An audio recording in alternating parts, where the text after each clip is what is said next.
Day 66 ट्युबको आजको विशेष सामग्री सहित हामीले भिडियो ल्याएका छौँ। प्याराफिटको निर्माणको कार्य अगाडि तीव्र रूपमा बढिरहेको छ। यसैगरी यसको भौतिक प्रगति 55 एबभ पुगेको छ भने चाहिँ वित्तीय प्रगति 45 एबभ पुगेको छ। यसैगरी आज रमाइलो तरिकाले गेम पनि चलिरहेको छ। यता निर्माण कार्यको समय यही वैशाख 24 गतेसम्म थियो। यतिसम्म नसकिँदाखेरि थप म्याद गरेको छ। यसैगरी 2 महिनाको लागि म्याद थपेको छ भनेपछि अब 2 महिनामा पूर्ण रूपमा सकाउनु पर्ने रहेको छ।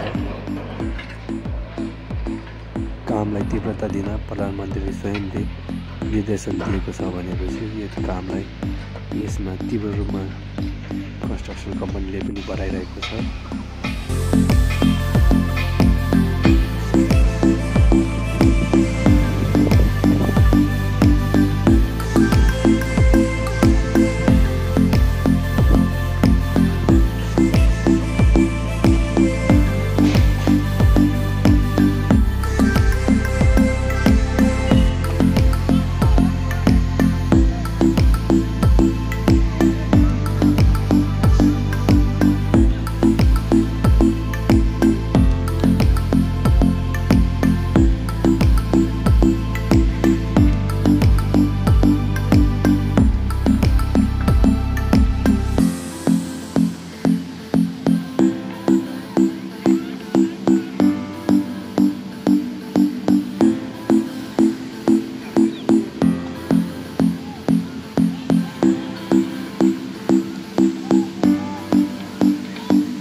लाइनतर्फ कन्स्ट्रक्सन चाहिँ अलिकति ढिलो भएको छ, किनभने डिजाइनको समस्याको कारणले अलिकति ढिलो पुगेको छ। यसैगरी काम तीव्र रूपमा अगाडि बढिरहेको छ। यसैगरी यसमा पाइपहरू तान्ने काम चलिरहेको छ। एउटा प्रलाइबाट अर्को प्रलाइमा तारहरू भूमिगत रूपमा जडान हुनेछ। त्यसैले तारहरू जडान हुनलाई पाइपहरू हालिरहेको छ।